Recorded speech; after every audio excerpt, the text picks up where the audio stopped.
आदरणीय सभापति जी, हम विमेन लेड डेवलपमेंट की बात करते हैं।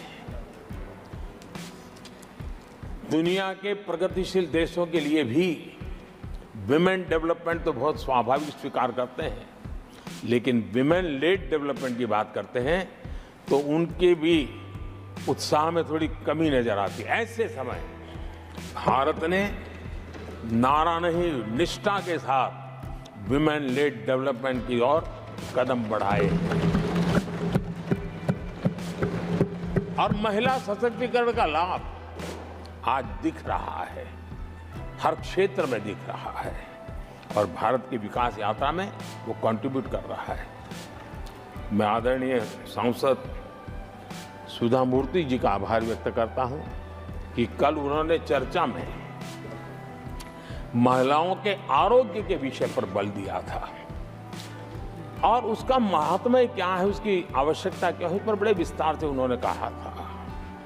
और उन्होंने एक बात ये भी बड़ी इमोशनल बताई थी कि माँ अगर चली गई तो उसका कोई उपाय नहीं होता, फिर नहीं मिल सकती। ये भी बड़ी भावात्मकता से उन्होंने बताया था। विमेन हेल्थ, सैनिटेशन, वेलनेस पर हमने 10 वर्षों में एक प्रायोरिटी सेक्टर के लिए आपने काम किया है। आदरणीय सभापति जी, टॉयलेट हो, सैनिटरी पैड्स हो, गैस कनेक्शन हो, प्रेगनेंसी के दौरान वैक्सीनेशन की व्यवस्था हो और इसका फायदा हमारे देश की माताओं बहनों को मिला है। आदरणीय सभापति जी, आरोग्य के साथ साथ महिलाएं आत्मनिर्भर बने, उस दिशा में भी हम लगातार काम कर रहे हैं। बीते वर्षों में हमने जो 4 करोड़ घर बनाए हैं, उसमें से ज्यादातर घर हमने महिलाओं के नाम पर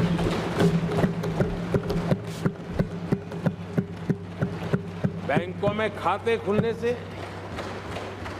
मुद्रा और सुकन्या समृद्धि जैसी योजना से, आर्थिक फैसलों में महिलाओं की भूमिका भी बढ़ी है, भागीदारी भी बढ़ी है और एक प्रकार से वो परिवार में भी अब निर्णय प्रक्रिया का हिस्सा बनने लगी है। आदरणीय सभापति जी, विमेन सेल्फ हेल्प ग्रुप्स, उससे जुड़ी 10 करोड़ बहनें, उनका आत्मविश्वास तो बढ़ा ही बढ़ा है, उनकी आय भी बढ़ी है। अभी तक 1 करोड़ बहनें जो ये सेल्फ हेल्प ग्रुप में काम करती हैं, छोटा छोटा गांव में कारोबार करती है, मिल करके करती है, किसी गांव वालों की भी नजर नहीं जाती इनकी तरफ। आज मैं बड़े गर्व से कह सकता हूं कि उन्हीं में से 1 करोड़ बहनें लखपति दीदी बनी और हम आने वाले समय में ये आंकड़ा 3 करोड़ बहनों को लखपति दीदी बनाने की दिशा में बढ़ा रहे हैं। आदरणीय सभापति जी, सरकार का प्रयास है कि हर नए सेक्टर को हमारी महिलाएं लीड करें, वो अगुवाई करें, उस दिशा में हम प्रयास कर रहे हैं। नई टेक्नोलॉजी आती है, लेकिन महिलाओं के नसीब बहुत आखिर में आती है।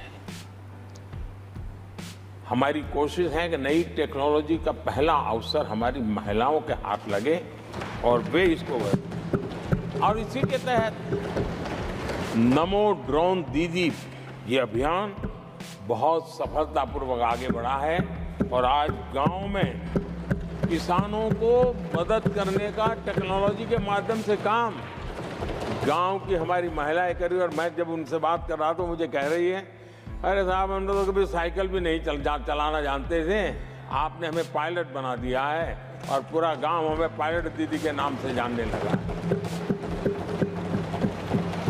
और इस गरिमापूर्ण बात उनके जीवन में आगे बढ़ने के लिए बहुत बड़ी ताकत बन जाता है, एक बहुत बड़ा ड्राइविंग फोर्स बन जाता है।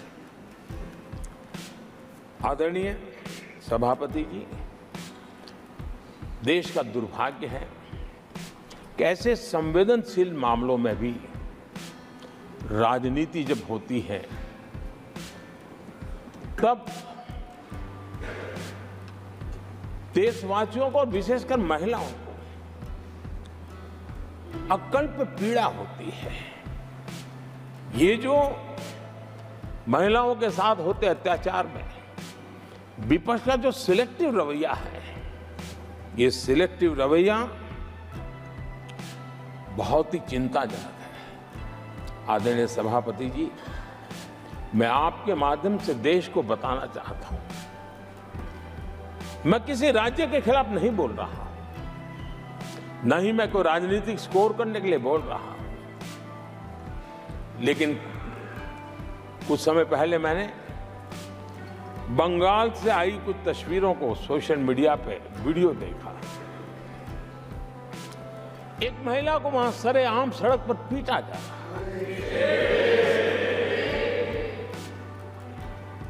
वो बहन चीख रही है,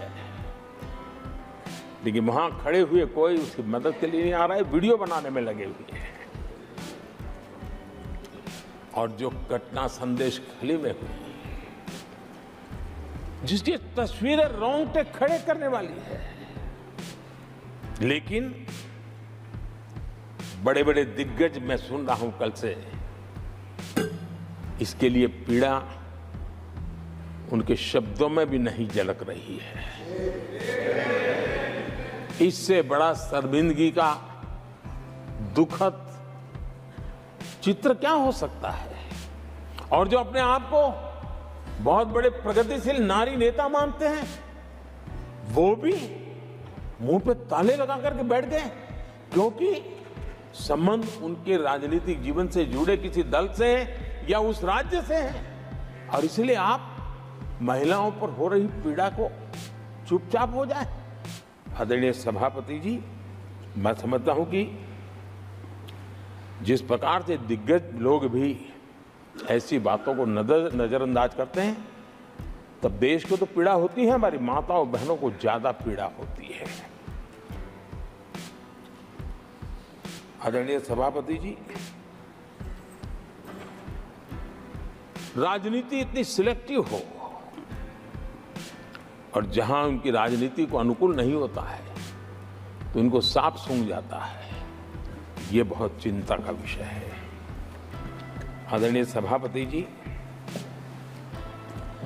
भारत की जनता ने तीसरी बार पूर्ण बहुमत की स्थिर सरकार चुनकर देश में तो स्थिरता और निरंतरता को तो आदेश दिया ही है, लेकिन इस चुनाव के नतीजों ने विश्व को आश्वस्त किया है। आदरणीय सभापति जी,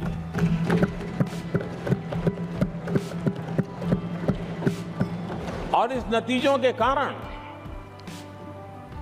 भारत विश्व भर के निवेशकों के लिए एक बहुत बड़ा आकर्षण का केंद्र बनकर के उभर रहा है। इफ्स और बट्स का समय पूरा हो चुका है।